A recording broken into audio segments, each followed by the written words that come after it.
Hello, everybody. Welcome to the next session of From Nothing, Lorna's story. We're going to pick up where we left off with Lorna and her team in Cavi's bar in the late evening, getting ready to, well, rest before a big plan unfolds. So, with that being said, let's go ahead and switch to the Tavern Splash.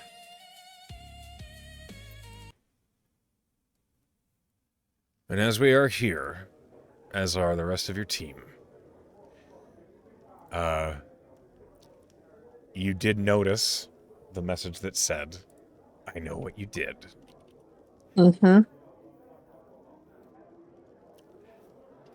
As you're seated at the bar, Cavi looks at you and says, You alright? Oh, yeah, definitely. Uh, no problems here. Not for this team. Mm-hmm. And he just taps the bar as acknowledging not his business and just Yeah, I walks really like away. that about Cabbage.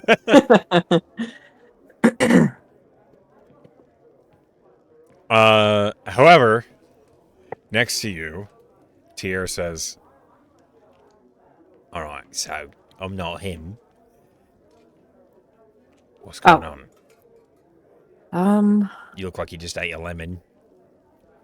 there was a fucking pixie fairy something or other who seems to have a problem with us, but he may have known or maybe perhaps witnessed what we did a couple weeks ago.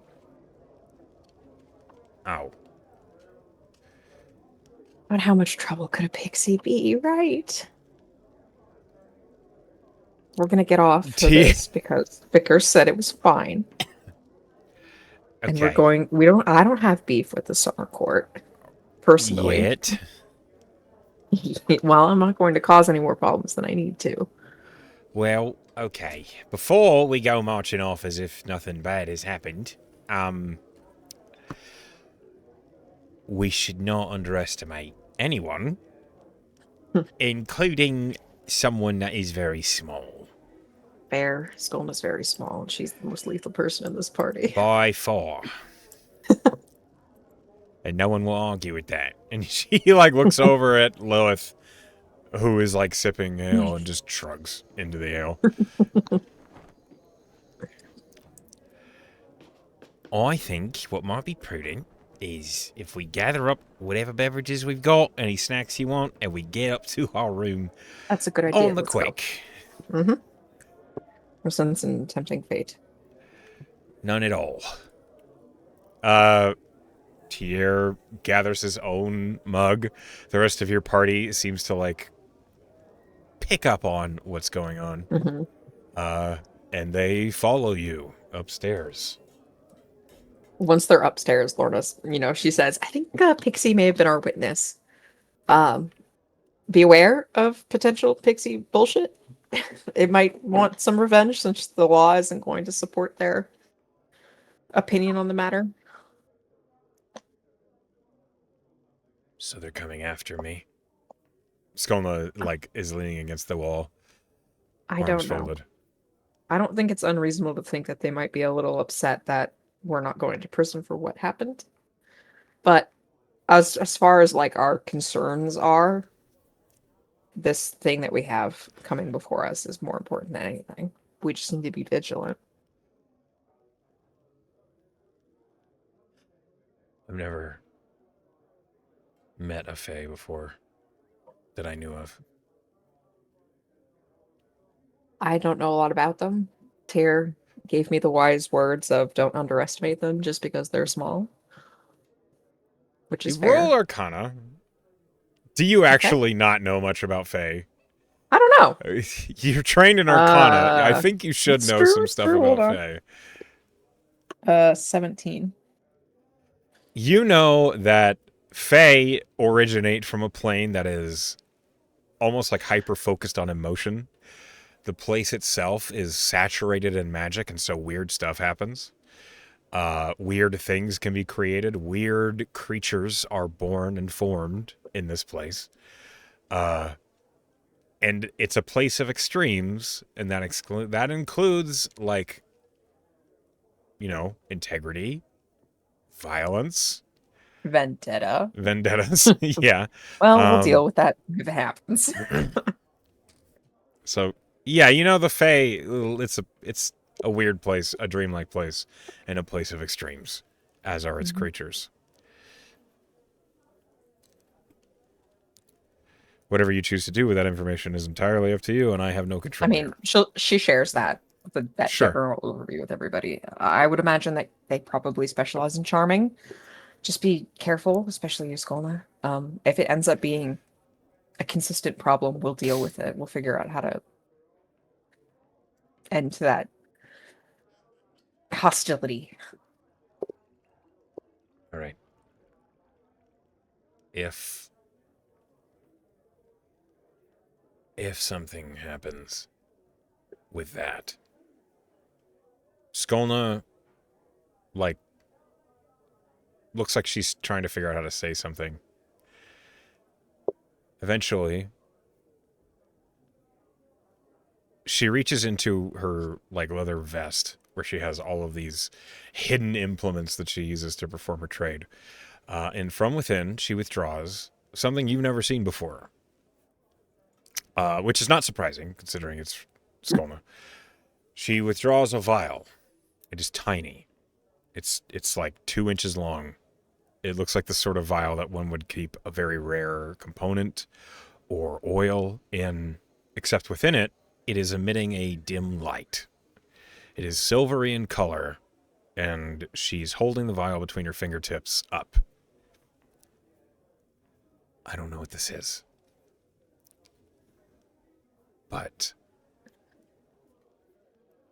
my first couple weeks at the Maryguard, I'm telling you all this because we're about to try and do something very dangerous.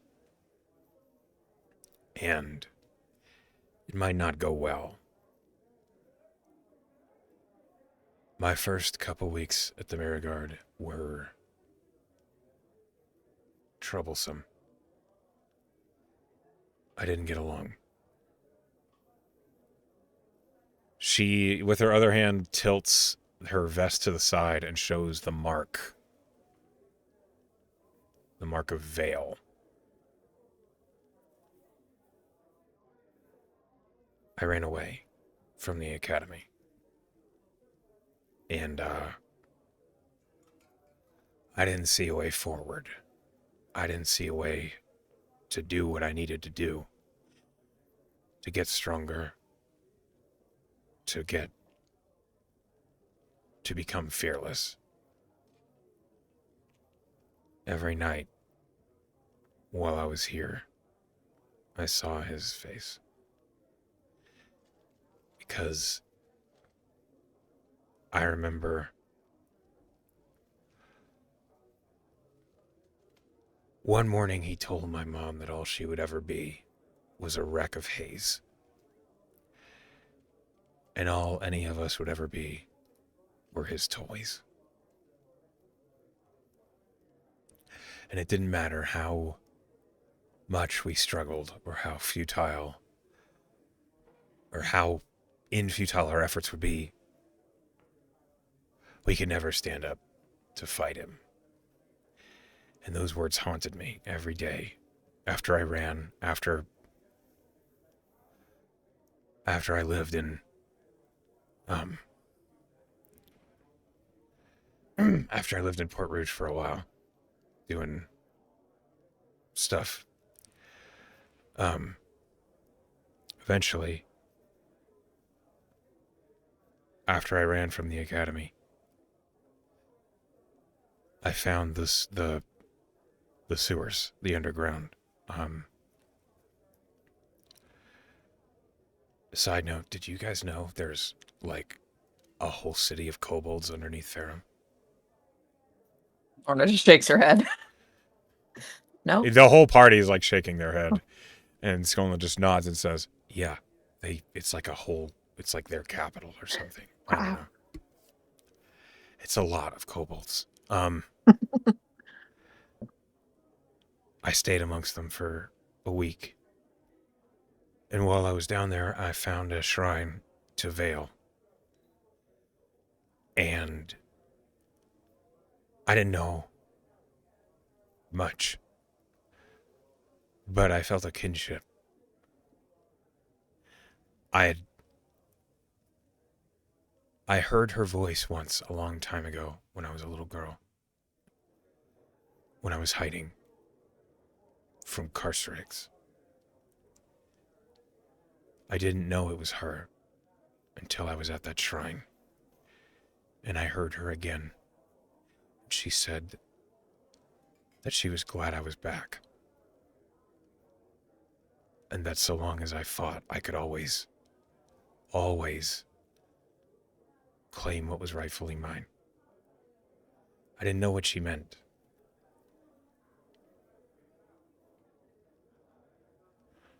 But the next morning, I found this vial. I don't know what it is, but she told me to keep it safe until I needed it.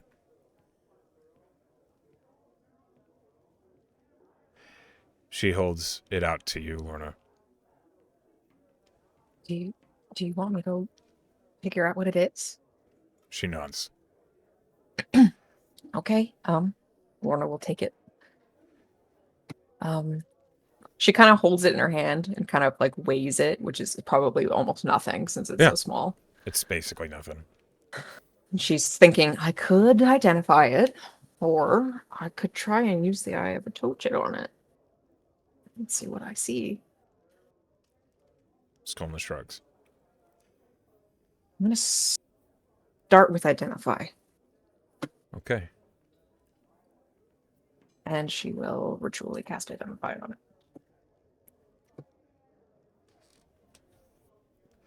The vial contains 3 doses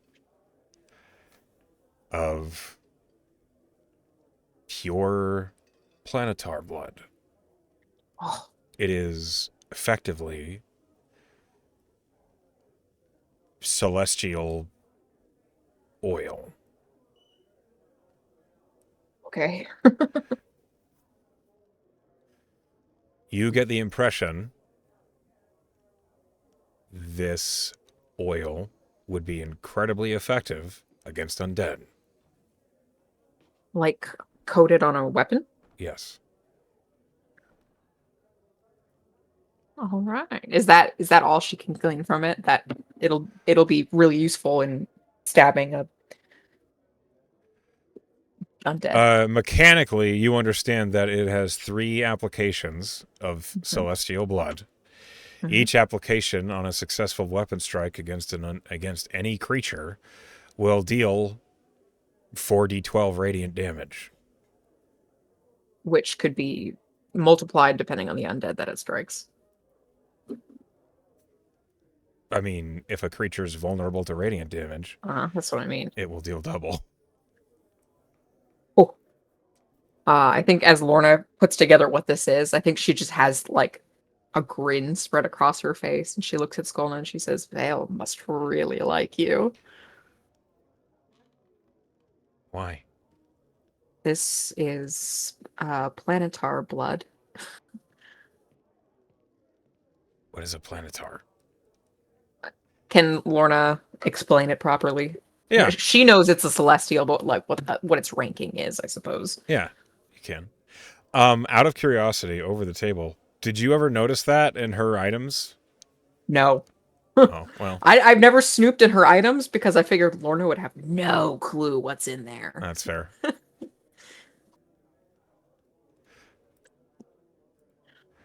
Okay.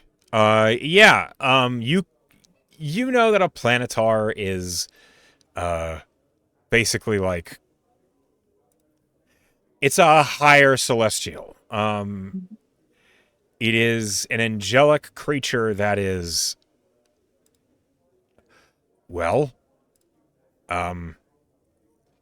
they are directly responsible for carrying out Celestial's will. They are often the entities that handle Azamar. Mhm. They are the soldiers of a celestial realm. Mhm. They are seen as far as celestial rankings go, they're like the equivalent of like a pit fiend is to the infernals. Like they're powerful. I think Lorna would explain that, and she would also say, basically, Vale deputized you to act of her will to utilize this for this specific purpose. I think she supports your cause. Skolna hesitates, but then she says, "Okay, well, if something happens to me and I can't use it, one of you has to use that on Carcerix." There are 3 doses in this. I think people who are going to be using weapons in this fight should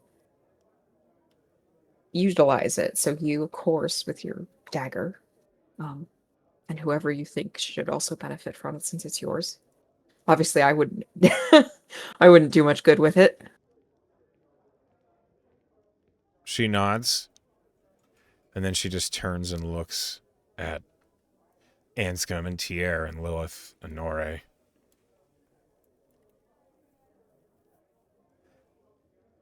Most of you have been with us since the fall festival. I trust you.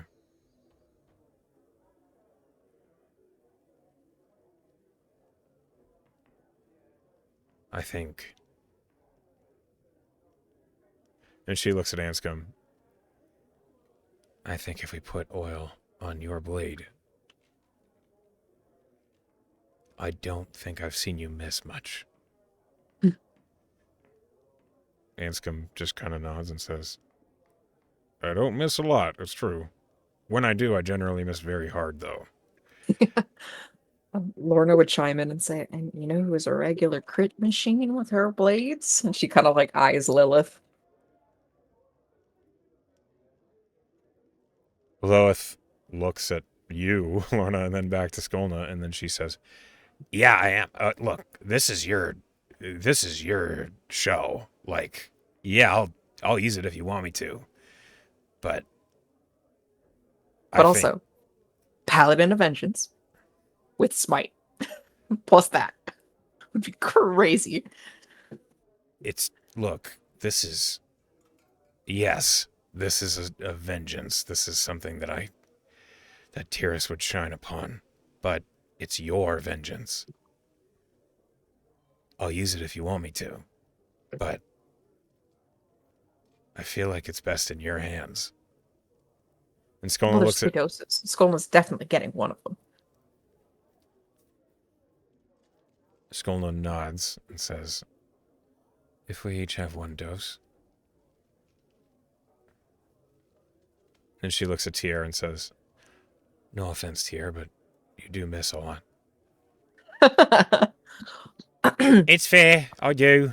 Well, we also talked about Tier paying off the guards. Oh, that's right, I The won't hope even is be there, maybe. no, not I necessarily. said The maybe. hope is that you aren't arrested. Look, I know that I'm not as smooth a talker as I'd like to think I am. You really are. You're very charming. Only on very specific people. Lorna doesn't make eye contact. Mm-hmm. Look, it's also true, you know, it's not as easy to be as reliable with a bow and arrow as, you know, people swinging swords about. And I think if I am there in the engagement, I'm not going to be in the circle. Like, I'm going to be out trying to shoot arrows. And if I put that oil on an arrow and I miss, well, that's that. I don't have that arrow anymore. DM clarification. Is this something that lasts a duration or is only good for one hit? 1 minute until it's used Okay. to hit something. That's a whole fight.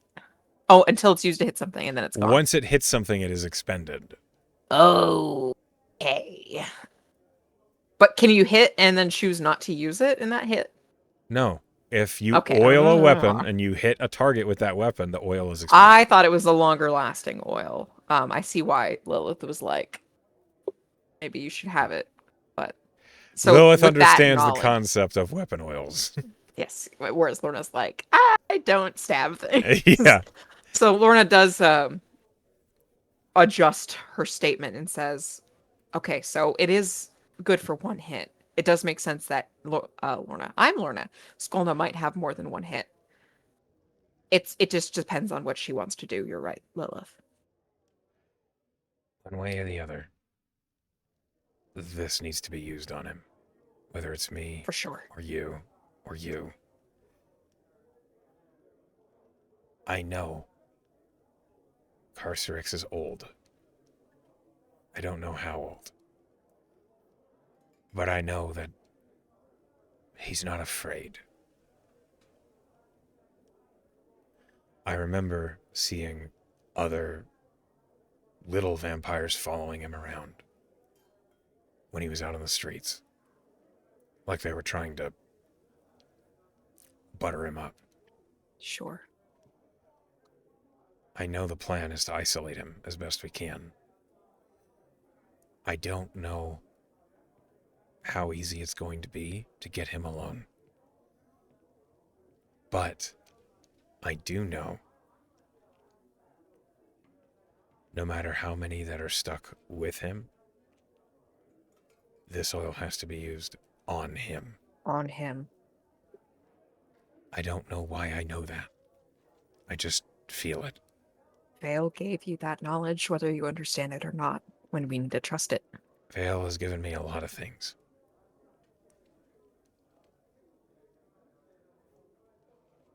And she just sits down. Doesn't say anything else. If there are other stragglers circling him like fish on a shark, hopefully they'll be in the circle too. And if not, they made the bad choice of aligning their lot with this guy who has an expiration date.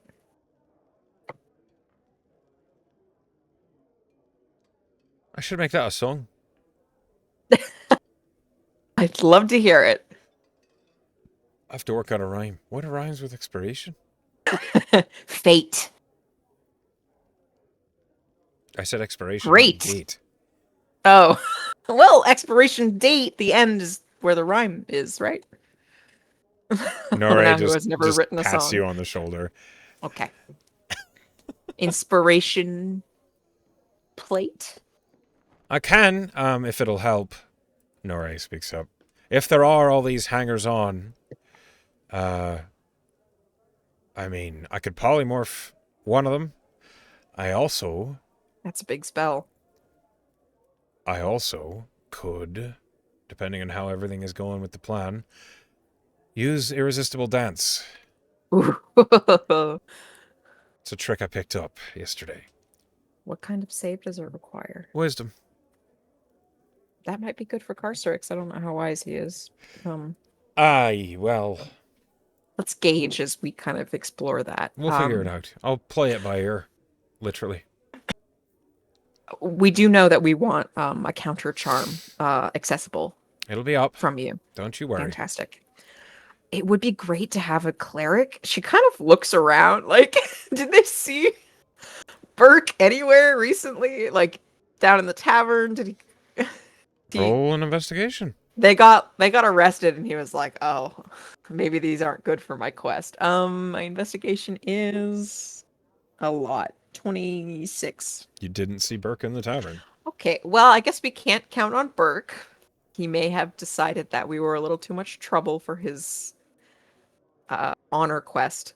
Well, he is a fair. follower of Ion, and we did get arrested. Yeah. But I mean, the charges are going to be dropped. Or it doesn't matter. He wasn't probably going to be able to help us much anyways, since he had such a strict don't interfere policy. It's fine. Do we want to go find him? No. You could We have send more him. important things to do. Is that third level spell slot? Okay. I didn't, consider the waste of resources that would be, considering how else you've used that spell. Hey, What? watch it. Anscombe rolls his eyes. I think we need to get some rest. The plan is we go to Malikor tomorrow after, we're cleared. Um, and find our mark, find his pattern, find a location that we're going to draw him in. Once that location is chosen, I'll prep that area with the spells as I explained them to you previously. And we'll try to lure him in within 24 hours of me prepping the area, or otherwise the spells will be defunct. Skolna says, "It's been 5 years. He might not have the same territory." We'll do at least a day of prep, which means, and that's not me prepping the area, that's finding him and nailing his average movements. That could be a day, that could be more than a day, depending on what it takes. Okay. I have greater invisibility now, Skolna, which means I can cast that on you for a period of your casing, because I know I'm not going to be the one to be able to follow him. He'll notice me. Did you want me to have seeming up when we get there? It's not a bad idea. What do we want to look like? Average Malikor, Boring people. All right. boring people no one even pays any mind to. Nori glances at the tattoos visible on her wrists, and she just says, "I'm sure I can manage." Skolna, when you're trying to track Carcerix, I'd like it if you had Requiem on you, because he can tell me if something happens. Skolna looks around and then just shrugs and says, "Okay." When you're looking for him, I'll be looking through him just to make sure that you're all right. Skolna nods. Okay. And suppose we should get some sleep. You have 3 rooms, if I recall? Yeah. So- Enough for 2 each, double ups. Yeah. So your party separates with the anticipation of another plan about to occur. Question, who goes where? This is important. Well, Anscombe stays I know Lorna with and Lorna. Anscombe, yeah, obviously. It kind of just, is obvious to you that Tier and Skolna go off to one room, and Lilith and Nore take the third. Can Lorna get a vibe check from her party members? Not just Tier and Skolna, just seeing how they're feeling. Roll insight. If she's at all capable of doing so. Insight. Roll good. I rolled 13 plus 11 is 24. With a 24, your team is... The general air is anxious. This is one of the bigger plans you've undergone, and it's definitely the largest individual threat you've ever pursued. There is confidence in the plan, but there is also awareness that what you're fighting is a lot of unknowns. It's scary. It's scary. I get nervous when I have a doctor's appointment the next day. I can't imagine what these people are going through. Yeah. So, I mean, it is what it is. You and your party bunk down for the night, and as you Can Lorna do something before she falls asleep? Probably. She has this Castle Arms Spitfire special that she got from the guy who shot her. She wants Yeah. to familiarize herself with it in a very clinical sense. She's not going to dismantle it. I don't even think she could if it's magic. You can dismantle a magical item. Oh. There are she would like ways to do that. understand its mechanism. Okay. She would also use the opportunity to talk her thinking through to her egg to incorporate him. So while you're investigating the revolver, Anscombe, who's in the other bed, looks up and says, "Do you want help with that?" Do you know how to use a gun? I know how to use everything. By all means, please. He sits Side down. of you I haven't seen before.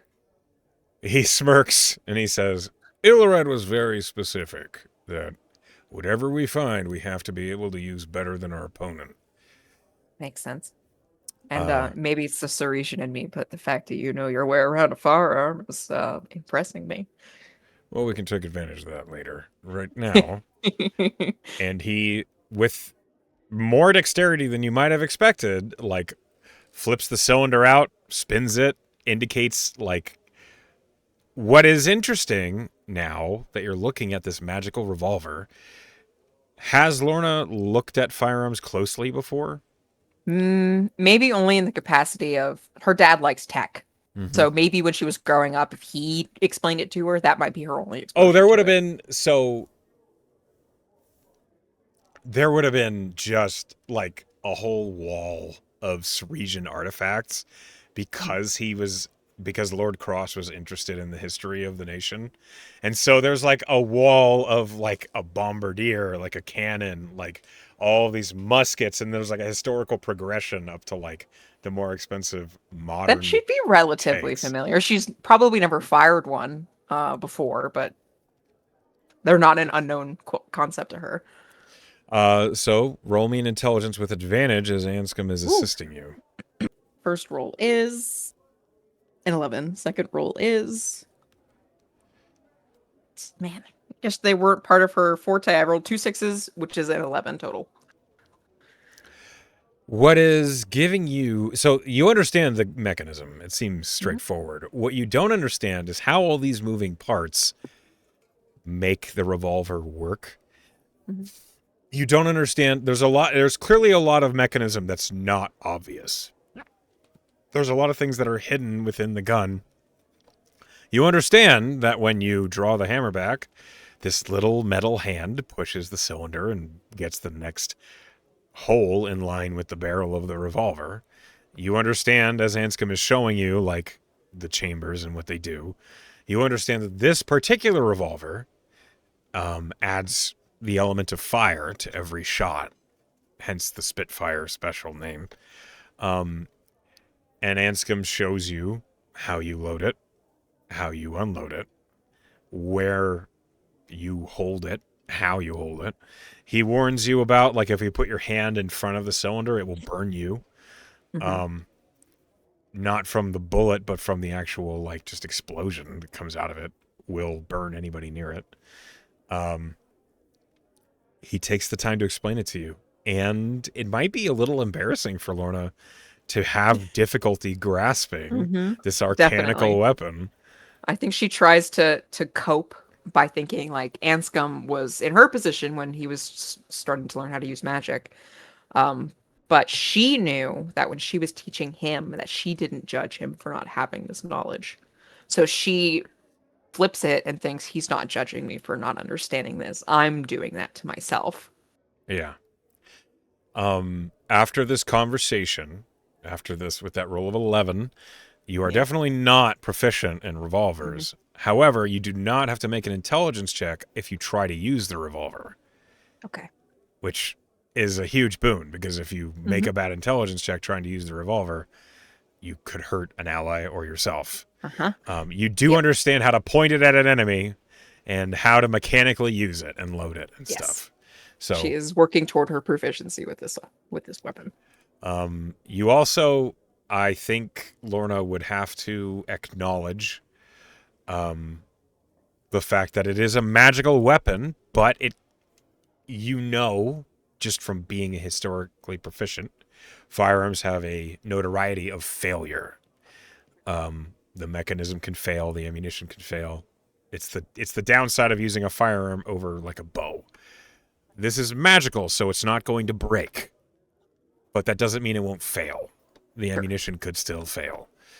If that happens, you don't have to worry about hurting yourself, but there is that wariness that, like, if I need this in a clutch moment, I better have a Skills backup save plan. fails. Yeah. So, do I get any like numerical points toward proficiency? No, you get the baseline of don't have to roll intelligence check Okay. when All using. right. I'll keep working on it You then. rolled really Uh, bad on that I intelligence did. check. I did. I did. With all everything working for me, I rolled terribly. It Is is what it there is. is there anything I can add to my egg progression because she was Please describe incorporating it? please describe how you are interacting with the egg. She pops it right on the table next to her and Anscombe, like between them as they're talking about this gun and how it works. And she like frequently, instead of talking to Anscombe, she will talk to the egg instead. With like, oh, so this means this, or this would work this way.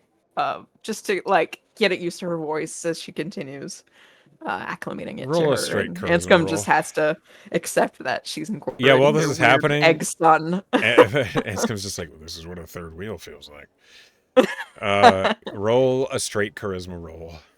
Okay. Natural 20 for 25. Wish I'd rolled that for the gun, but it's Yeah. fine. Add a 12 to the total. That's at 112.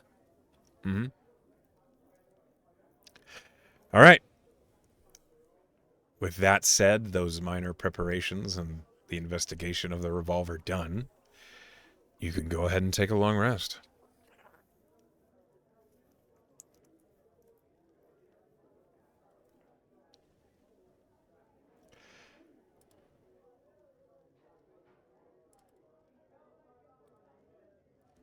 Whew. Nervous. Are you? I don't know why. Yeah, I'm gonna weird. fight a vampire. Go ahead and change your spells around, as you were I do talking that. about. All the important ones. You and your team awaken 8 o'clock sharp. As you do, the sounds of Cavi's business occurring down below are intense, and there's a lot going on, it seems. Which is a little different than it was last night. The Cavi's was fairly sparsely populated, which in your experience is unusual for the bar. That being said, you awaken, your team awakens, you all kind of, form up, climbing down the stairs. You see Cavi in his human form. Good morning! Morning. You all look like a team up to no good. That's us. Can I interest you in the high quality breakfast that we're known for here at Cavendish's? Yes, please. I think we could use it, and I think we could all use Clava. Ah, all right. I'm gonna be living large this morning. Roll me a D100. Sure. 19. 19. Okay.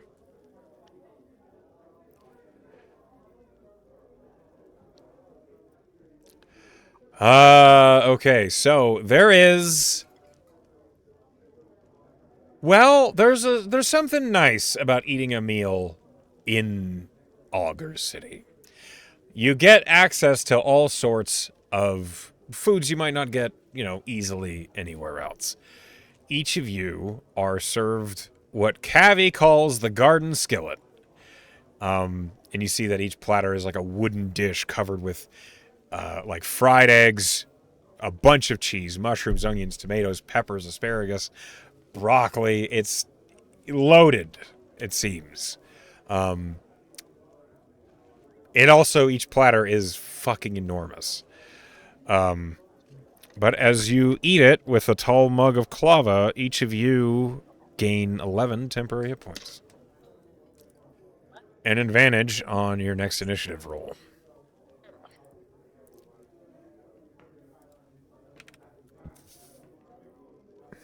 Moment while I give everyone 11.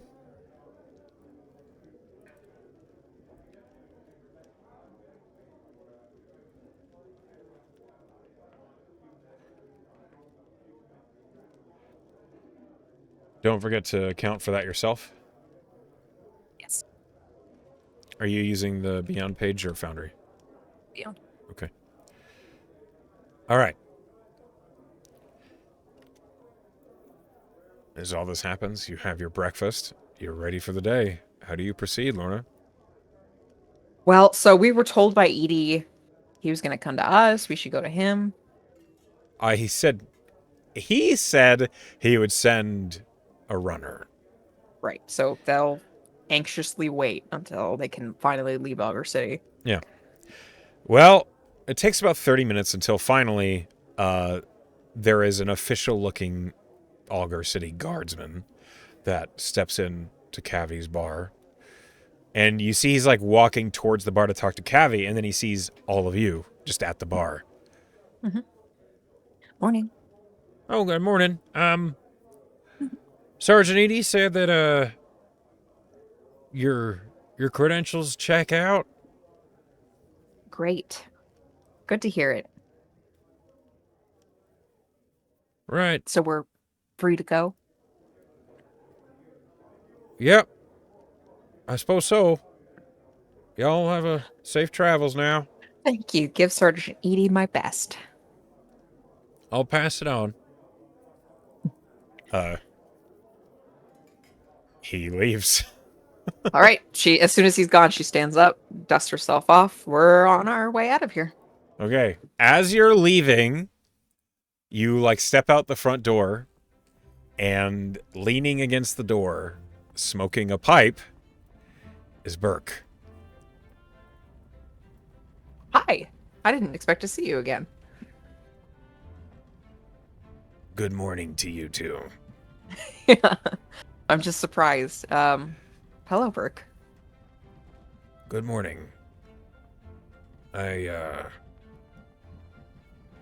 not allowed to interfere with legal business. That makes perfect sense to me. It's part of my oath. But I've been keeping an eye on what's going on. Sounds to me like you're in the clear. That's right.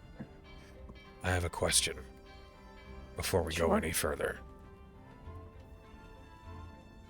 Did you murder that man? We collectively were responsible for that, yes. Why? My patron told me to do it. You're a warlock. I dabble. Dabble enough that you have to kill someone for them. I owed him a favor. I see. Can I understand the nature of your patron? He's a fiend. She kind of taps her horns. Okay. And he puts the pipe out. Where are we going? Hold on. Bo has a hair tie, and I don't want him to eat it. Put that down, you little gremlin. We're back. All right, I have the hair tie. He is no longer eating it. Okay. Are we ready? Oh, we've already resumed. Woo! All right, so she'll look at Burke and say, well, we have a very important task to do in Malikor. Malikor. That's where we're headed next. I have never been there before. This should be fun then. That's not what I hear. How are you in being subtle? He looks down at himself. He's wearing like splint. He's not super subtle. But he like tilts his head and he says, I am a cleric of Vion on a pilgrimage. I blend in everywhere by being of non-importance. Well, since you really don't know you know basically what we're going to be doing. We told you that before, but I did hear your it'll briefing. be fine. It will be fine.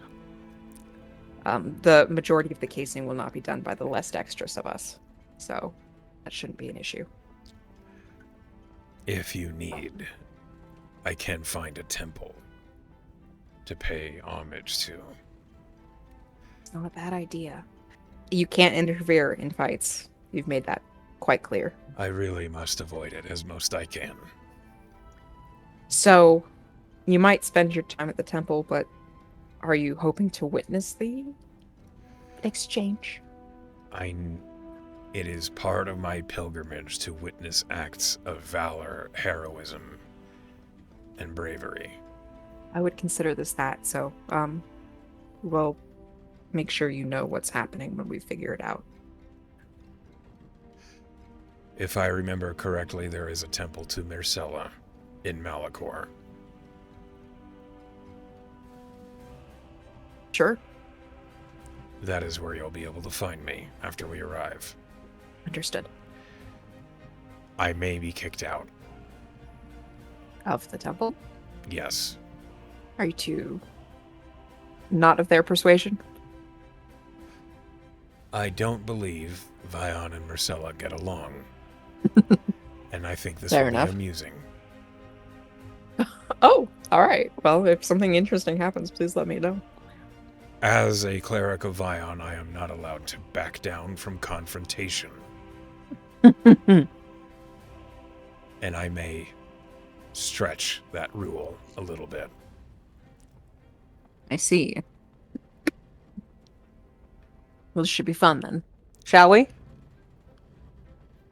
Burke has rejoined the party as a follower. Yep. So, Burke, will you be able to cast Revivify if need be? If I witness someone fall in a battle and I have the means to do so, I am allowed to use my best judgment. Fantastic. Tier, would you give Burke that diamond? Because if you're potentially not with us in that fight for reasons, someone Right. should have it. Yeah, it's a good idea. And Tier looks at Burke. I hope you know how to use it. And he passes it over. Burke just accepts the diamond and puts it away without comment. Great. We're as prepared as we're going to be, I think.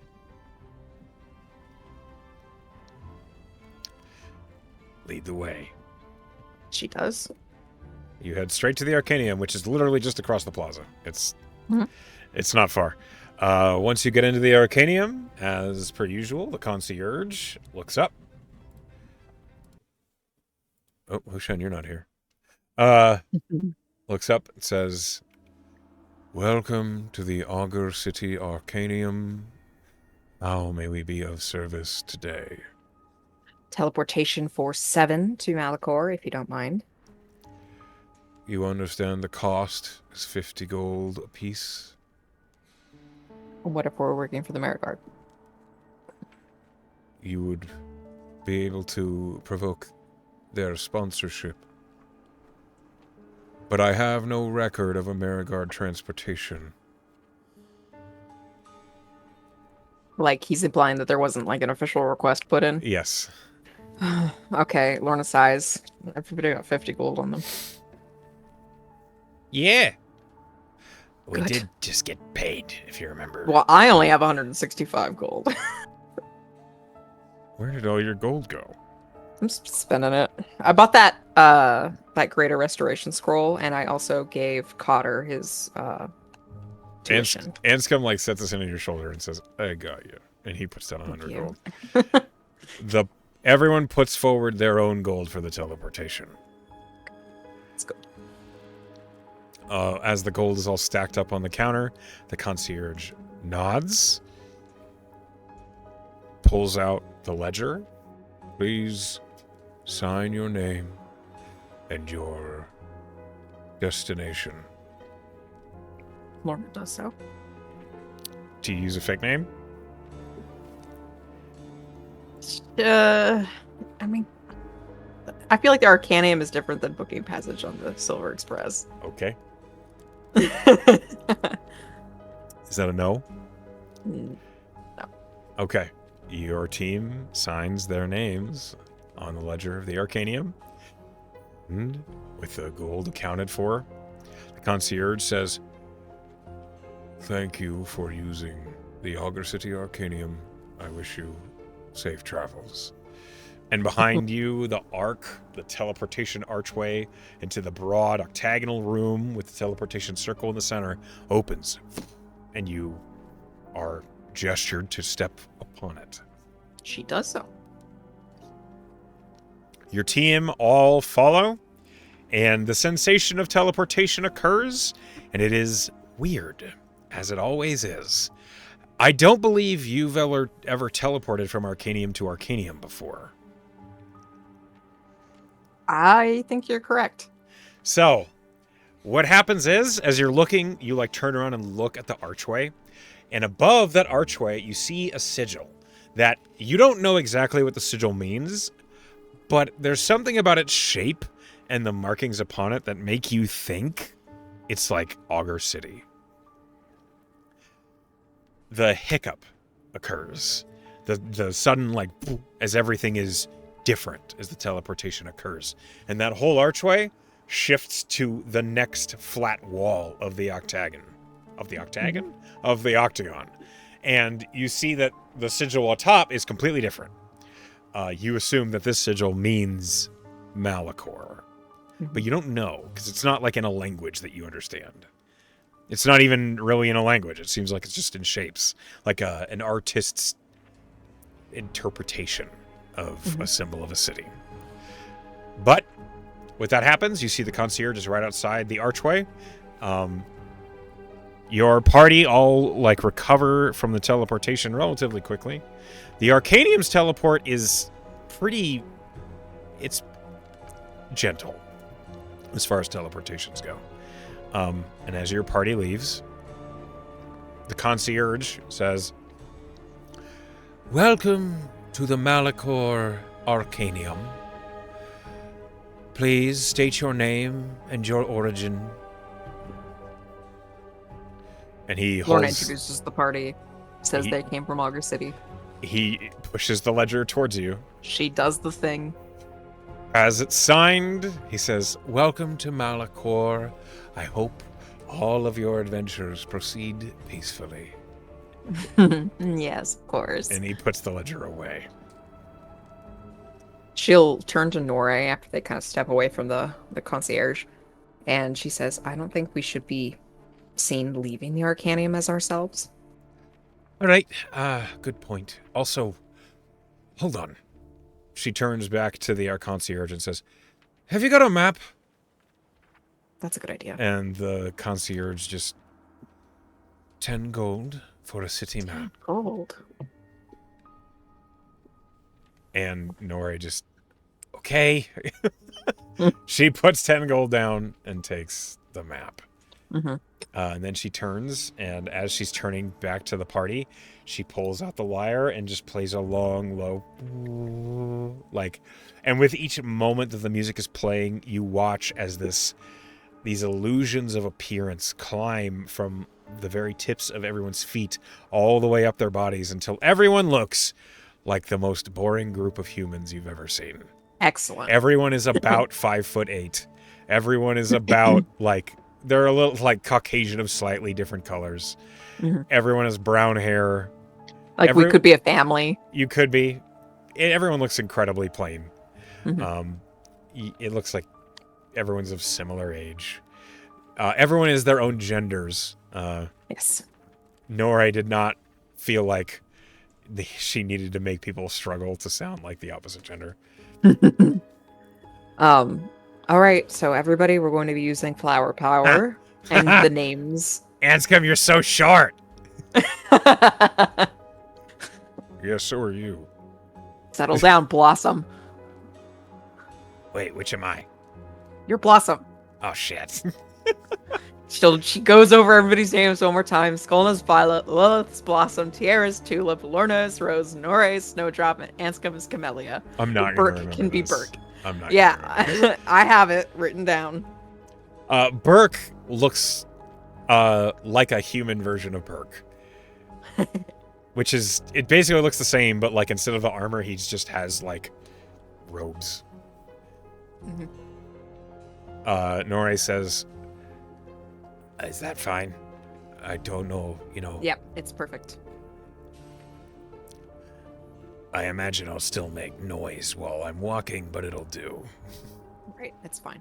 And yeah, it's weird. Like as he steps, you hear of the armor like rattling against itself, but it's just a guy.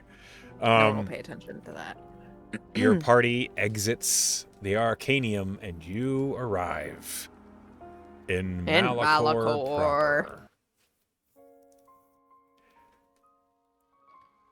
The city of Malikor. Some see it as the capital of dreams. Others see it as a place to lose all your money terribly in an effort to try and get on the good side of guilds. What is known world around is that opportunity is easier to find here than anywhere else. But the problem is, so are the schemes and scams. People come from all over the world to Malikor to try and make a name for themselves. They come as artisans and craftsmen, adventurers and heroes. They arrive with eyes full of hopes and dreams, and sometimes they find them. Sometimes they don't. Malikor is a famous city for its unique aesthetic, a Gothic architecture that is unique amongst the world in how much of the black iron that seems to wind its way all over the buildings and walkways. Each roadway is highlighted with oil lanterns that glow a nice warm yellow, making the entire city seem to have a friendly, welcoming appearance to it, despite what might be true otherwise. Roll me an insight check. Sure. 29. There is a tension and anxiety amongst your party as you leave the Arcanium and you step out onto the main streets of Malikor. The Arcanium in Malikor is not centered in a plaza quite the same as it is in Augur City. It is near the center of the city, and Nore steps up next to you, holding out the map. So I'm going to go ahead and show you the map right now. Let me show you the map right now, Foundry, please. Okay. The Arcanium is on one of the main streets that leads in, so you are actually over here. Mm-hmm. I'm actually going to make a quick notation, just for the sake of ease. You are here. Oh, why is the line white on a black and white map? All right. Mm-hmm. Hang on. I see it. Yeah, I'm sure you see it, but I am going to make it a little bit more obvious to see. There we go. Okay. That's the Arcanium. As your party steps out, you understand exactly where you are. You're in the Darksmouth district, which doesn't mean anything to you, but next to you, you hear Skolna say, "We're with rich folks right now. We need to not be. We should head south. Mm-hmm. If we can, we should get out of the walls." That's a good idea. I think we should find a operation base, something where we can fall back to if we get separated for whatever reason. Just some nondescript tavern or inn or something. Okay. Hold on. Roll me a D100, please.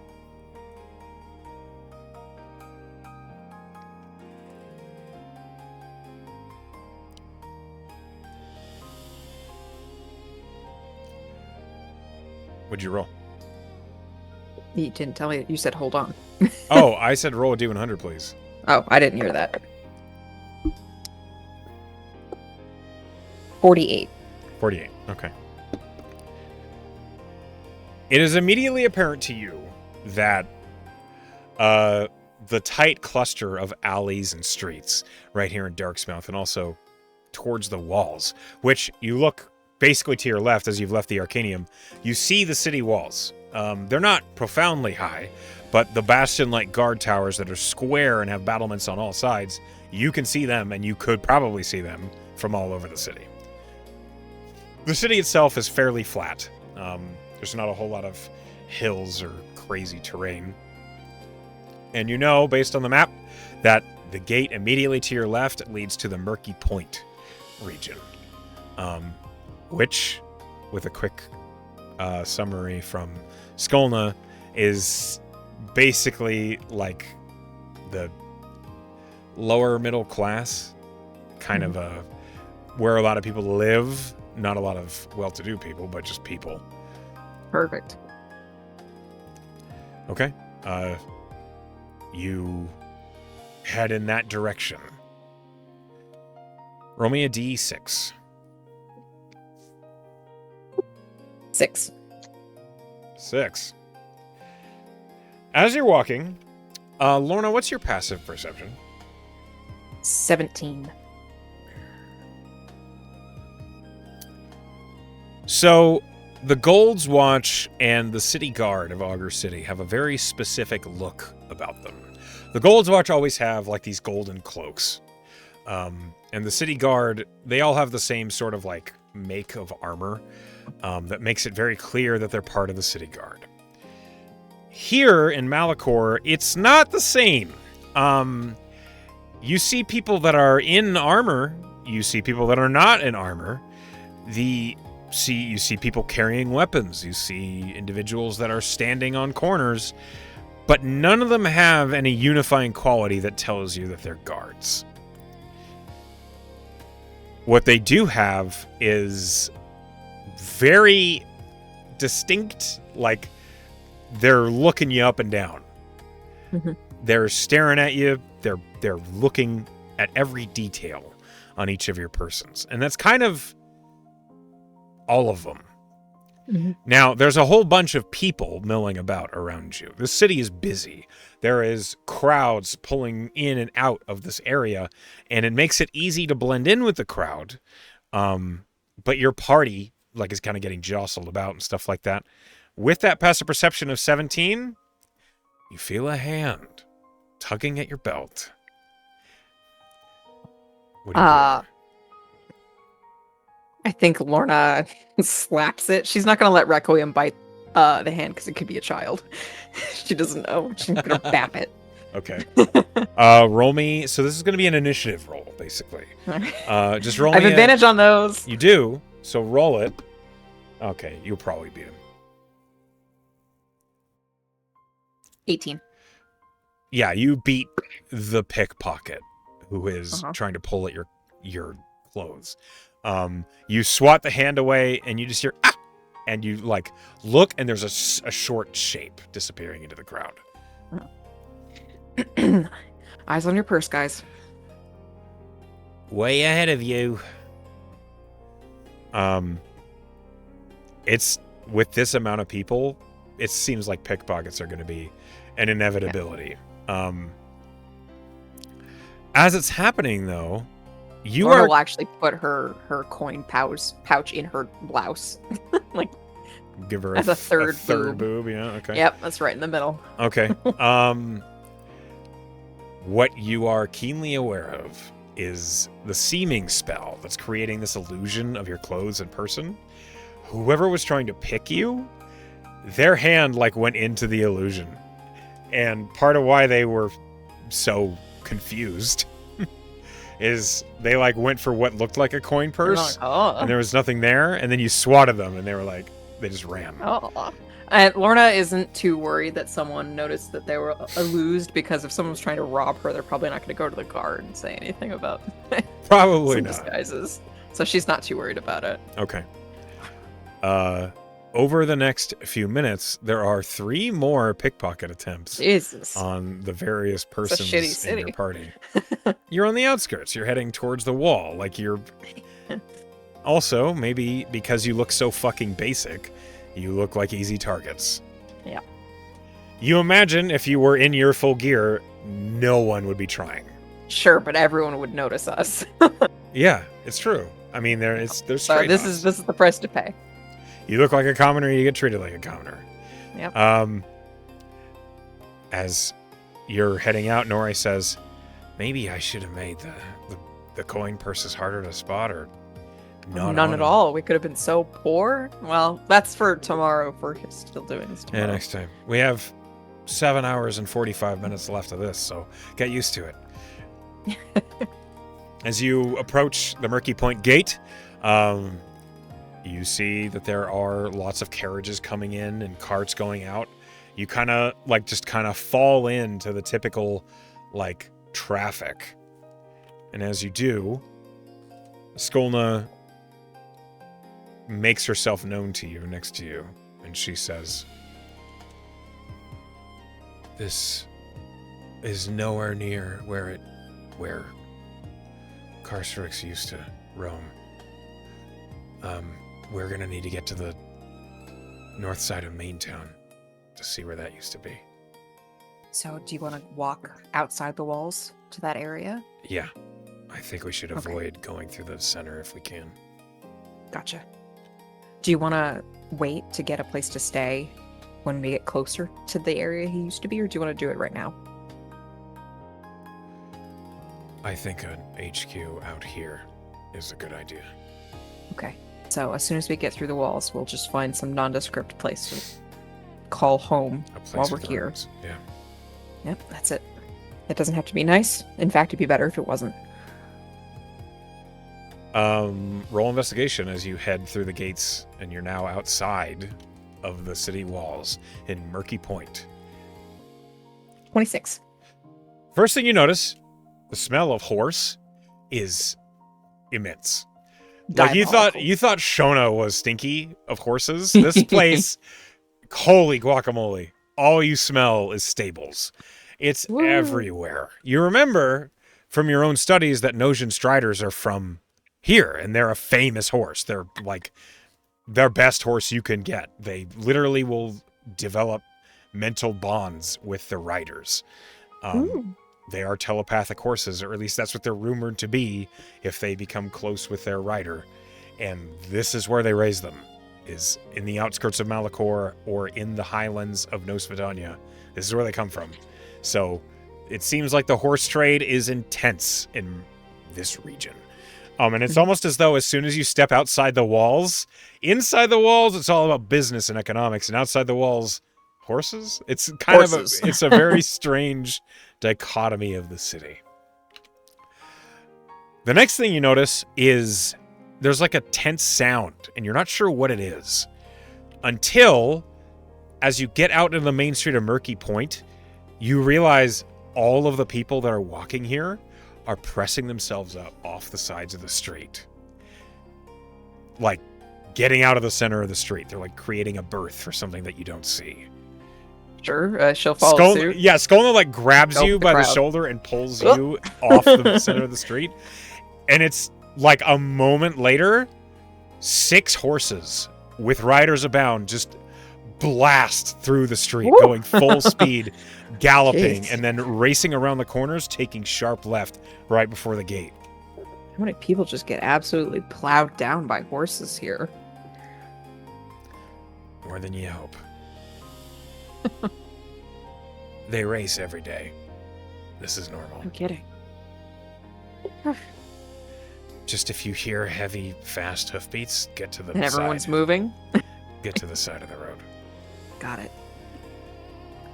You do notice that, like, the center of the road has this, like, beaten quality. Like, all the cobblestones are, like, almost destroyed into gravel from iron horseshoes destroying the stones from these horse races that seem to be happening just all the time. That being said, the next thing you notice is there is a small inn. It looks like a dive, basically. You see the building itself is a little bit lopsided. The roof is clearly damaged from something. And the inn itself is called the Shanty Band. Great. Perfect. You approach that inn, and it is very specifically an inn. Doesn't look like it has like a bar per se. It looks more like a hotel than anything else. The door is wide open, and you see that there is a counter with this very stout, balding dwarf seated behind it, and he has like a book open that he's reading. Lorna goes up to him. Rooms available? He looks at you, and then at the rest of you. Have you got coin? Enough. Are you sure about that? Well, depends. What are your rates? He looks at you. I need you to roll me a persuasion check at disadvantage. Jesus.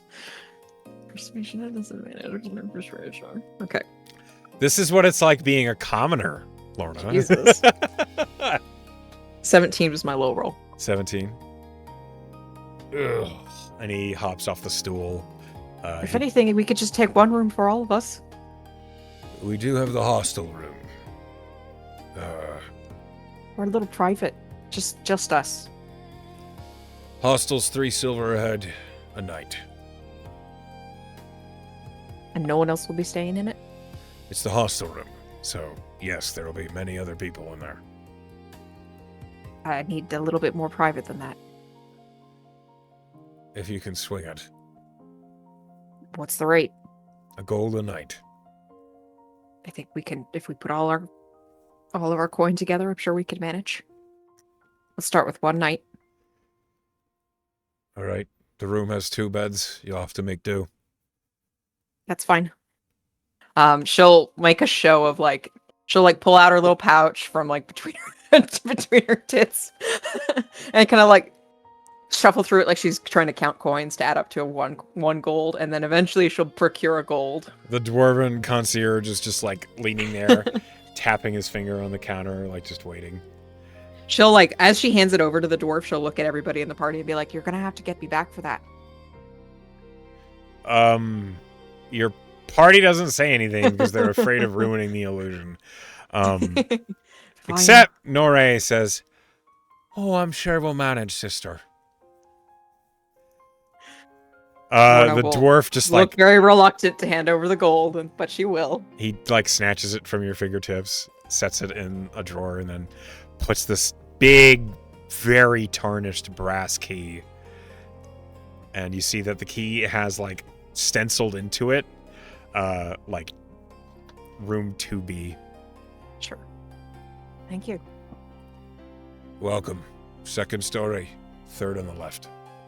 She'll, without a word, do a little curtsy. The dwarf just and gets back up on the stool and picks his book back up. So, did you go investigate the room? Yeah, they'll just do a cursory, and then... It's not a big room. It is... Right, 2 beds, he said? There are 2 beds. They are both doubles. This will be fun. Yeah, there's some room on the floor. But as you enter, basically, there is a quick argument where Lilith and Tier both go, "Debs!" at the same time. Fine, you can share a bed. Lilith looks at you and says, "No, I get that bed. He gets that bed." All right, well, who are you sharing with?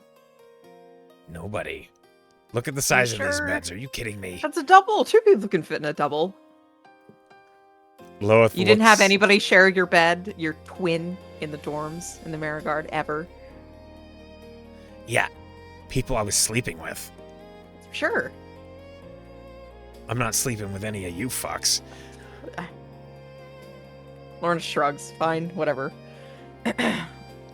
So. We could always just shove the beds up on the wall and lay out bedrolls. I don't like that solution at all. Of course you don't. You want the bed. Yeah. All right. So, Skolna said we need to head south to main town, so we're going to do that. Skolna, let me know when you want to be invisible. I'll tap you on the shoulder. Okay. And I'm going to... She'll actually slide Requiem off of her waist and hand him over to Skolna. He, it seems as though he has been practicing looking more organic. So as you do that, his whole body just, droops. Which it did not do before. It was so funny, the idea of him just being a ruler in hand. Now it's more it's holding a ferret by the neck. It's just, hanging. Like a slinky. Yes, exactly. Skolna looks at him. Buddy. Is he okay? Yeah, he's practicing being organic. Skolna looks at Requiem, who just, the white eyes look back at Skolna. And you hear Requiem in your head say, "She doesn't look very happy about this." No. It's fine. She's just nervous about things to come. Okay. Skolna slowly, takes Requiem. And as she's, holding him, like someone would hold, a bottle, just, by the neck. And Requiem is just looking at her. Is he okay? He's perfectly fine. You just need to put him around your waist. He'll just be your belt. Or your neck, if you want a necklace. Are you okay? And the little Requiem's head just like nods slightly. Aw. Do you want belt or do you want scarf? And Requiem like looks at her, and you see he looks confused, and then you hear, how do I say one or the other? Just go whichever place. Okay. I think it would be easier for you to see if I was around her neck. Sure. So like the Requiem snake like slides up out of her hand and like crawls up her arm and goes around her neck. And you just see Skolna go, oh, okay. He's cold. He's dead. That's not better. When you go off, and I've made you invisible, I'm gonna look through Requiem's eyes. I'm just gonna be a blind peasant, and I'll hold on to somebody's hand, but I'm gonna stay with you until you rejoin us again, so I can keep track of what's happening. Wait, if I'm invisible, does he turn invisible too? Warner carried? Does Lorna think that that would count? No. He's not an item. He's a creature. You're a creature. All right. You're right. She looks at Nora. Do you know how to cast invisibility? Nore nods. Great. I can't concentrate on everything, though. Like, how much more do you want me to focus on? Seeming is, well, no. Exactly, so you're good. What about if we're... Wait, I don't have invisibility. I'm sorry, I lied. Liar! I thought I did. Your invisibility. Hold on.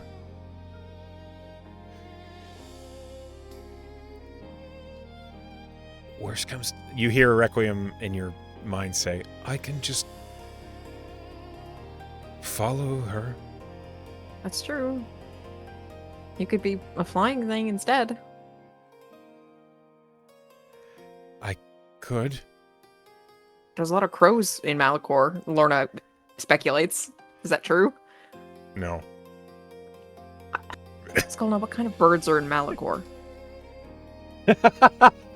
Skola just like shrugs and says, birds? Bird kinds? Dark Pigeons? birds? No. Pigeons. You're gonna be a pigeon, buddy.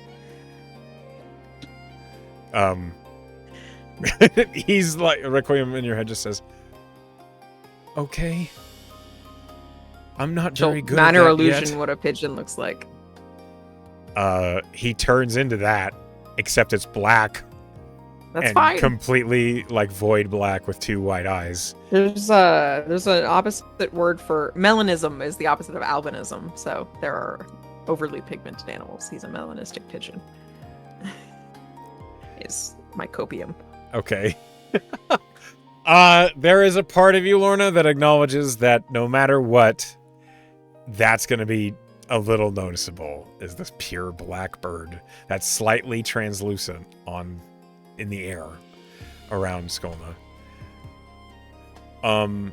It is what it is. It is what it is, and it is what it ain't. Yep. Okay, we need to start heading to main town. We need to find this fucker. Agreed. Lilith, like, whichever you assume is Lilith.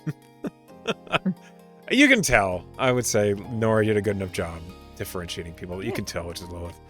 Also, Lilith's eyes, like, glow. So, you know, it is what it is. I'm going to be saying that a lot today.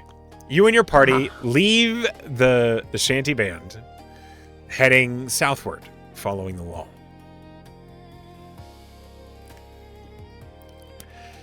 Roll me, roll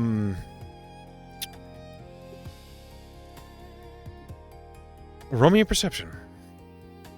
Okay. 22. 22. Okay. As you're making your way southwards towards Maintown, you're still in Murky Point.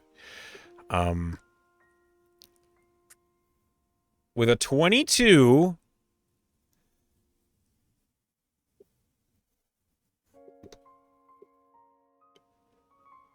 you see an individual who does not blend in well. You see a... I'm sorry, what?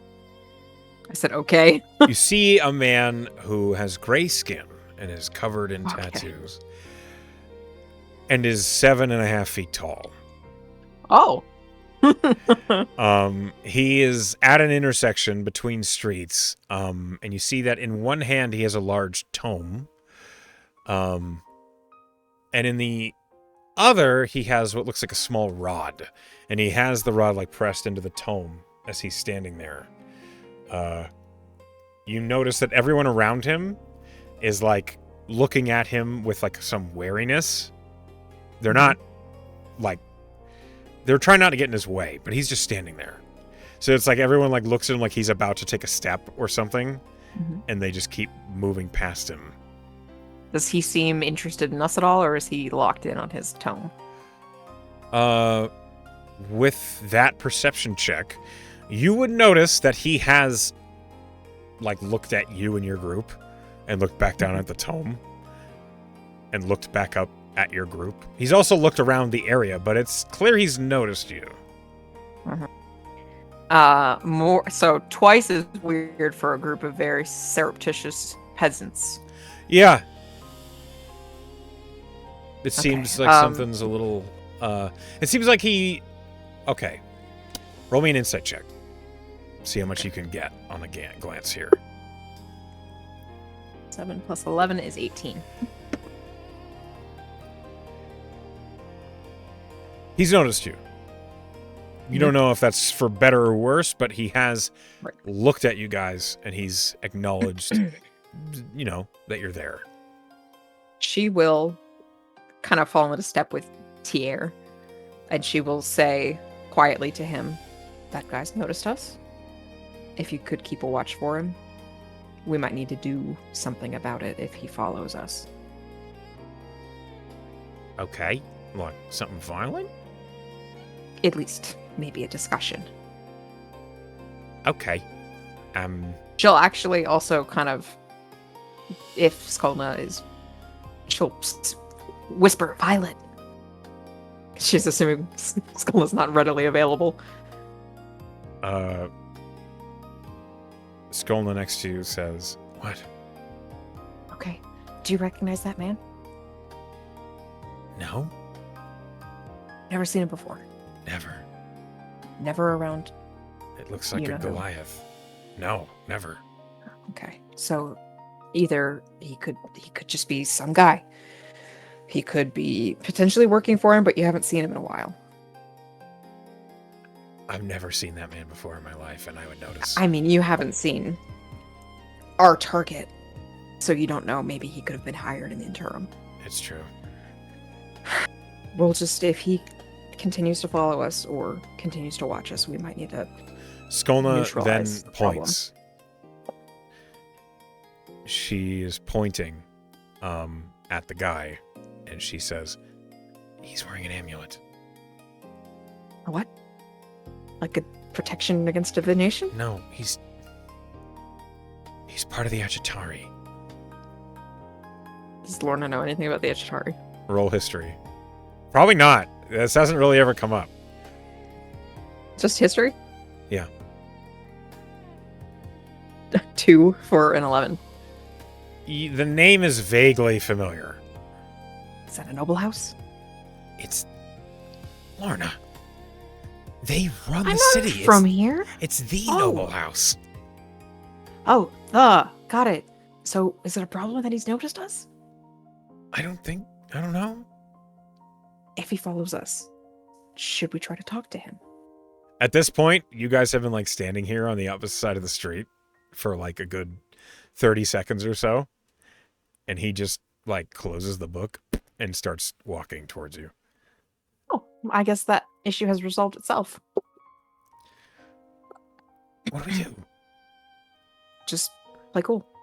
I'll talk. She taps your shoulder. Lorna will cast greater invisibility on her. Okay. Skolna goes invisible. She inks. Basically, with your high insight before, you've never seen Skolna this anxious. You can't even see her face, and she is My poor purple girl. anxiety written all over her. All right. Well, she goes invisible. Invisible. You see this Goliath that's approaching, like, stop step for a moment, and then proceeds until he's like, until your group is like at the corner of this walk, and the Goliath says, "Hello. Hello, stranger. How can we help you? You could explain the illusion." Safety? Most people don't pay attention to average-looking folk. That's a reasonable response, but not one I believe. Maybe it's a half-truth. My name is Triumph. And yours? Okay. Rose. I need to roll a deception. You are trying to deceive Triumph, this random Goliath. Oof. I didn't roll good, but I have a good modifier. 18 total. Right. Well, Is it illegal Rose. to change your appearance? No, but it is notable, especially when Mhm. ones are as loaded for bear as you all appear to be. Safety. For who? Us. Hmm. Right. Just be aware. You've been noticed. All right. He looks at your group. He then sets eyes on Lilith.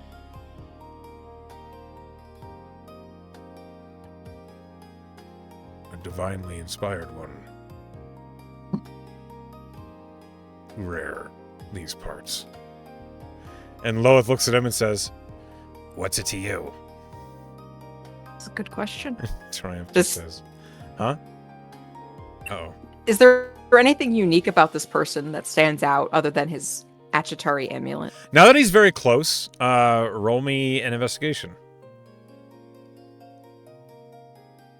What can I glean from this individual? I got a terrible roll. 14. Firstly, he's built like a brick shithouse. He's enormous. Yeah. The book that you saw him put away had a symbol that you recognize as a symbol of Magos on it. You see he has, in addition to the amulet of the Achatari that's around his neck, there's a much longer one that hangs much lower that is a symbol of Magos, but it's a holy symbol. You know that. Mhm. He's Cleric or wearing... paladin, then. Something like that. He's not wearing armor. He's wearing like a suit. A fine suit. Very well cut, very well tailored. He undeniably looks very good for what he is. Hanging from his belt is a small, simple mace that looks like it hasn't been used in a long time. Yeah, I think that's what you would get with that investigation. Does she glean if he... She knows he worked for Achatari. Does she think he might be a kindred? It's hard to tell. He doesn't look Fair. dead. Sure. But she knows that they can do that. Yeah, she knows that. So he could be. Your attention is noted. Just see that you mind your manners. Of course. He looks up the street. Are you here on Marigard business? No. Personal or pleasure or professional? Bit of the first two, I think. He, lets out a sigh. You could be more agreeable in answering these questions. I don't enjoy pulling teeth. Sure. Is it your job to keep the peace? Of a kind. Is it a tenet of Magos? No. I didn't think so. I'm familiar with his portfolio. I am a cleric of Magos. Is that secondary or primary to your work with the Achataris? Secondary. Oh, something comes before your god. I work with the sheriff of the city. Okay. Is that the primary law enforcement then? She is. You can consider me an advisor. Would you advise us? To tell me the truth.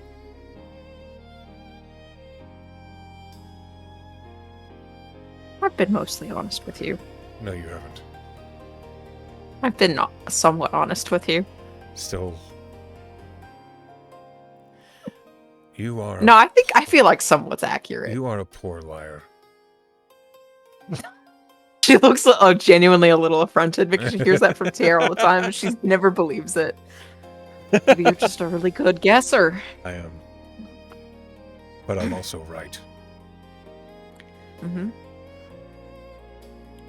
What does the sheriff of the Achatari concern herself with, her and her advisors? A certain kind of violence. What kind of violence is that? He, looks at you and looks at your team. It's my first time in Malikor. That, I believe. Somewhat honest. If by accident. Generally, kindred violence. The violence caused by kindred? Yes, Well, none of us kindred. I know. However, it is clear that you are a mercenary team from the Maryguard Academy. A known entity. And it is rare that a mercenary team from the Maryguard Academy finds itself here for no reason. I didn't say it was no reason. Right. I said it wasn't the Maryguard's reason. I'm trying to determine why you are here. Kitted for bear. You would travel anywhere with your gear, wouldn't you, no matter where you ended up? I am traveling with all my gear. That's what I'm saying. So, I don't feel like it's notable that we happen to have gear, considering we are a mercenary team. I wouldn't leave it at home just because I was on vacation. But you're not on vacation. You're right. You all look far too anxious to be on vacation. I heard there was a lot of kindred in this city. I'd be nervous if I were you. Why? I heard they drink blood. You also are here voluntarily on vacation. Mm-hmm. You see where the holes begin to appear. Could you explain to me a little bit about the Achatari? What would you like to know? They run this city, right? They run the nation. Whew. That's impressive. I suppose, how do they manage that? What's their philosophy? I don't think everyone here is kindred. They certainly are not. How does that work? Consent. Honesty. A protection of basic rights.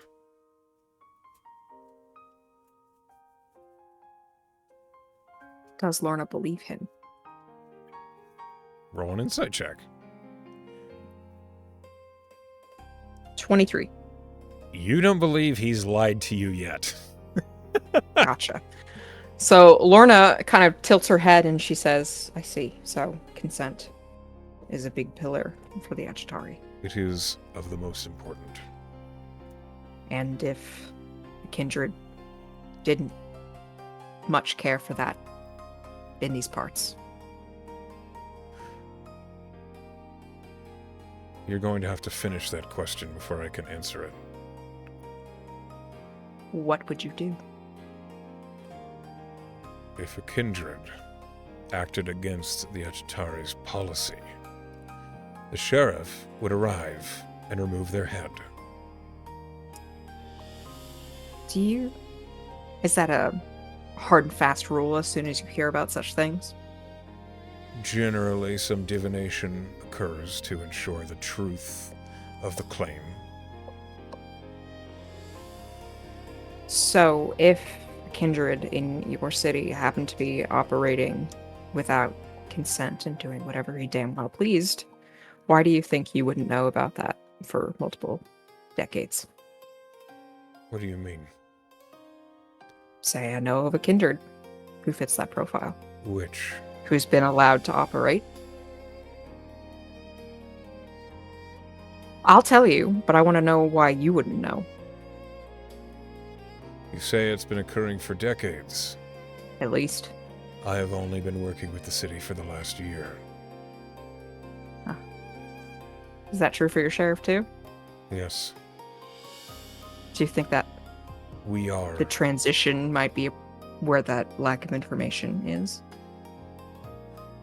I cannot speak as to the actions of the previous sheriff and their coterie. I can only speak as to mine.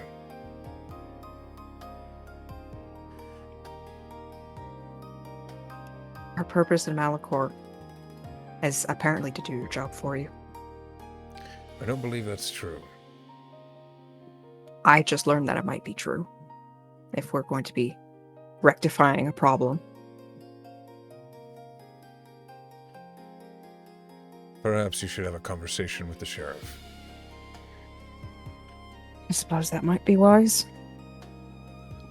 Since you're not going to let this go. All I asked was that you be honest with me. And it did finally happen. Seems to me and law enforcement usually seems to go that way. Triumph closes his eyes for a brief moment, and you see some bright violet energy just out from him suddenly. Whew. She will be here in a moment. All right. She's coming from Seven Hills. It'll just be a... And he, pulls out a pocket watch. Jesus. Lorna, looks at the map. A moment. Sure enough. As you are talking to Triumph, a white-haired, burgundy-skinned tiefling kind of just appears next to him.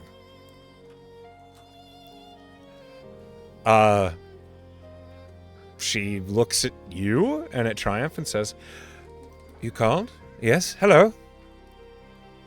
And Triumph says, "This is Reverie Achatari, the Sheriff of Malikor. Hello, Sheriff. These individuals said they are here to do our job for us." Oh, that's not a good start. Oh, I was having such a pleasant morning. All right. It could still be pleasant. Do you want to talk about this? What do you mean, our job for us? I feel like this is a sensitive conversation, Miss Achatari. What do you mean? No one here will bother us? And she, That's not what I'm worried about. What are you worried about, then? Well, your friend here, your advisor, as he introduced himself. You also noticed. see, Reverie, leans over and says, "Are you sure these commoners know what they're talking about?" Yeah. And Triumph say, go ahead. Triumph, just says, "They're illused. Please trust me." All right. Go on. Lorna's like looking between them like, is he certain that she's the sheriff and he's... She says, obviously we feel a sense of vulnerability in being perfectly honest. So talking on the street is not really in our best interest. Oh. Well. I mean, we can have a conversation here, but in a protected realm. If that would be easier for you. If you can do that. She kind of looks skeptically. Triumph, and he's just... Ah!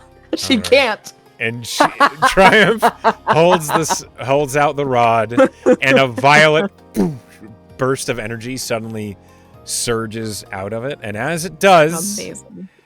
everything around you suddenly gets quieter. You are in an isolated, like, the sounds of the street are still out there, but they are clearly mollified.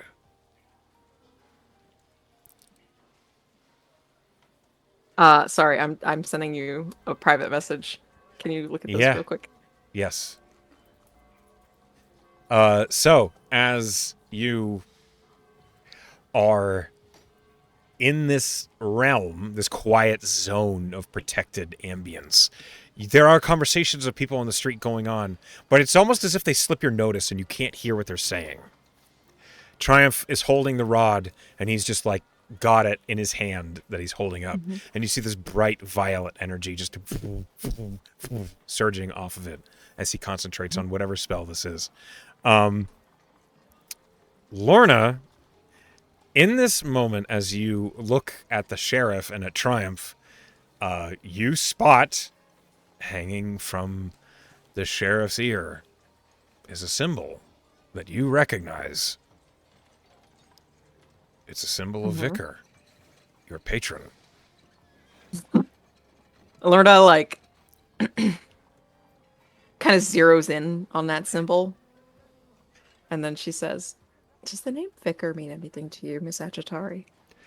You see Sheriff Reverie, like her eyebrows raise almost off of her forehead. Why does it you? I have done some professional interactions with him before.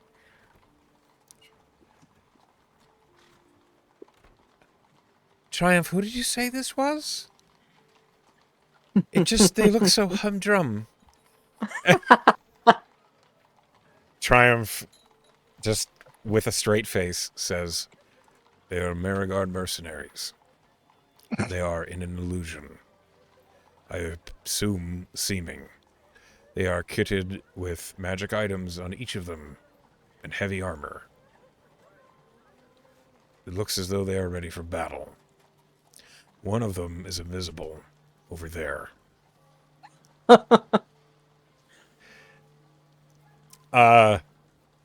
Reverie says, oh, you're Marigard. I was too. Oh. Long time ago. And you're the sheriff of Malikor now. I am, yes. Anyway, because we don't have to get into... told you to? No. We parted ways long ago. I'm afraid me and Elise, we just didn't quite, You've met Elise? She trained me to be a... She introduced me to Vicar. Same. She's good at what she does. Well, he is good at what he does. It's true. How many tasks have you done for him? A handful. I haven't always pleased him, but I try my best. You should just do what he says. It's much easier when you do. I made a call without consulting him first. Oh. Well, that was foolish. I know that even if he told me not to, I still would have done it anyways, so I'll... Best to ask forgiveness than permission. That's what happened. Okay, well, I must trust my colleague Triumph here. You are here Kidded for bear, he says. That's exactly what he said. Why? Are you out to kill someone? Are you out to fight some people? Is there a guild that's wronged you? I haven't heard anything from Vicar, so I assume it has nothing to do with him. Or he probably would have It warned me doesn't. you were coming. No, it does not have anything to do with him. As Triumph described your duties as the sheriff, I Yes, I killed learned. Kindred, that fuck up. It's a Fantastic. very simple task. I didn't know that that's how Malikor functioned, Oh, but that's how everywhere functions. If I a, learned that. if a kindred does something against the rules, another kindred has to kill them. I'm just very good at it. Would you consider a kindred forcing someone to give up their life's essence against their will punishable? Against their will. That's a sticky question.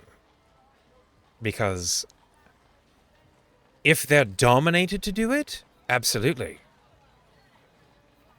Is that the sort of thing you mean? Like if a spell made them do it? Or... I believe so. Or whatever inherent traits that this kindred happens to have. Oh. I've heard they can be charming. That's sticky. Did they kill the person? No, but perhaps they made that person do harm to others against their will as well. I'm afraid the rules are very clear-cut about this. If they take the life of a mortal in feeding, off with their head. Very straightforward. Very easy. If it's feeding against the mortal's will, it has to be provable. How do you prove it? Well, divining. We look through the histories of the memories of that kindred, which usually takes a while. How long? Well, it depends on how long ago it was. If it was a month, maybe it might take, a few days of divining. If it was... I can tell that was not a response you were hoping for. No. Well, I'm happy to answer these questions as I'm getting paid by the hour. How long ago did this happen? Do you know? I do, but it's not really my story to tell. Okay, that makes things difficult. I need to talk to someone first. Okay, well, in that case, don't break any rules, and... I mean, we can solve this pretty quickly. She'll just say, Violet, can we talk? Next to you, Violet just says... To them. I think it might not be a bad idea. We might even get their blessing in our endeavor. Roll a Or persuasion. maybe even their help.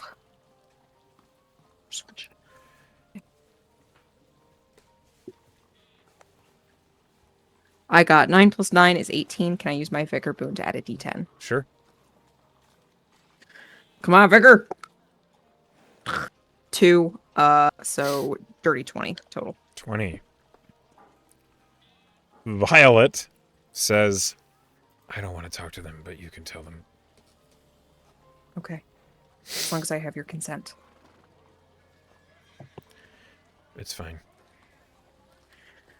Okay. This, I think he might be a baron. How many barons do you have around here? Oh, many, many. It doesn't make them above the law, but it does make them annoying. This one certainly acts like he is. Do you know For which what one? he's done. I do. Will you tell Does me? the name Carcerix ring a bell to you? Ah, Baron Carcerix Menigdala. Yes, that rings a bell. Apparently he's been up to some shady shit for a while. Is that right? I was actually just near his compound in the Seven Hills. Good to know. What sort of shady shit, as the commoners say? Trying to gain access to the blood of someone who didn't want to give it to them, and then when he was denied, forced her under a charming effect to kill her family. Oh, well. He does know the loopholes. That does not innately break any kindred laws. And the legal system in Malikor, he could be put on trial for murder and such, but, well, that is the sort of thing that we have lawyers for. I cannot act against him on that alone. But I understand your need for vengeance. Or It's more of just doing the right thing to do than vengeance. If he's done that before, who knows how many times he's done it since, or even before that. curious. Okay, well, that's not really my cup of tea. But, well, there is one who might be able to help you. Cosrix has recently crossed another baron. Oh? A Baron Melio. Do you know that name? I think Lorna would have no shot in hell. Name. But does Skolna? Skolna, I'll roll for her. There's a chance. 1? No. She has no idea. No. No, we're not familiar. Oh, not up to date on the local politics, are we? That's fine. Nope. It's all boring anyway. Baron Melio was recently swindled out of some property by Baron Menigdala, also up in the Seven Hills. I can put you in contact with Baron Melio. They might be amenable to some arrangement. Because if Menigdala is out of the picture, Melio directly gets his territory. Can play I'm not these above against each exploiting other. that. Well then, you will have a bit of walking to do. I don't think you're quite as fast as I am, but I will tell Melio you're on the way. You did get here very quickly. That's the least I can do. Sorry, above table, did you read my first question in the messages I sent you? Not at all. I mean, you could roll a history. Um. 27. 27. Reverie is striking. Which you would expect that to be from a warlock. Yeah, a vicar. Yeah. She is undeniably alluringly attractive. But the color of her skin, the color of her hair, the shape of her horns, her body language reminds you undeniably of Pomona and Ursula Nadajdi, who you met at the King's Moot. Like they could be. They related. look close enough in appearance that they could be sisters. Only, it's clear this woman in front of you is Reverie Achitari and is a kindred. That's what she said. And has clearly not hidden the fact that she's a kindred. Lorna, I think she pockets that information because she thinks there's got to be a reason she doesn't use that name. As Lorna has introduced herself in this very conversation without her name. Mm-hmm. And this woman seems to be offering to help them. She's not going to push into her personal business, but she does note that fact. Okay. Like, interesting. I would appreciate if you sent word ahead of us. Oh, I'll be there. Triumph, would you mind just guiding them the way to Melio's estate? Right. And Triumph lets the rod down. He puts it away, and suddenly How is he feeling about the direction of this conversation? Can she glean anything? roll an insight check. And she kind of wants to look into their dynamic. Does he seem frustrated with her? Insight is a 23. Triumph looks slightly amused. It's kind of the feigned exasperation.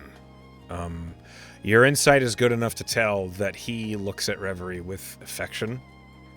Oh, they're friends. He doesn't, like, if there's exasperation, it seems to be feigned. Yeah. As Reverie moves northwards, she moves inhumanly fast. And you watch her just fucking disappear. And there she goes. You get used to that. Come along. Sure. The next time you wish to create an illusion, I recommend looking slightly higher class. You It don't. was hard being treated like a peasant. You also don't manage the body language of those whose souls are crushed very well. Right. Well, the guy at the tavern, he treated me like I was dirt under his shoe, so I thought I was nailing it. Those with lesser will not see through it. That makes sense. You are a follower of Magos, after all. I am. But there are others who also would have the willpower to see through such magic. Sure. Do you know I met Magos once? Did you? As an avatar or something. It was a big deer stag thing. I'm envious. Does he seem envious? No. Oh. He just seems confrontational. Something you might appreciate. Oh. I'm not trying to brag, I'm just saying that was kind of cool. That'd be a weird brag. Just kind of puts her hands up. Yeah, I guess it would be. Whatever reasons Magos decided to reveal himself to you, they are his and his alone. I'm a pretty good wizard. Are you? I think so.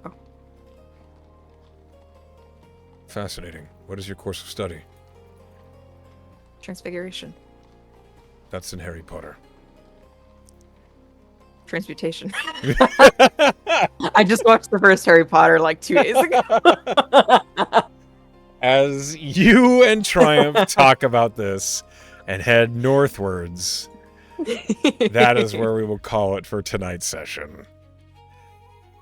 I hope you had a good time. And to those of you who are at home or at work watching, hi Pen, hi Sleepy, hi Class, hi Emily, hi everybody else. We love you all, and I wish you a good night.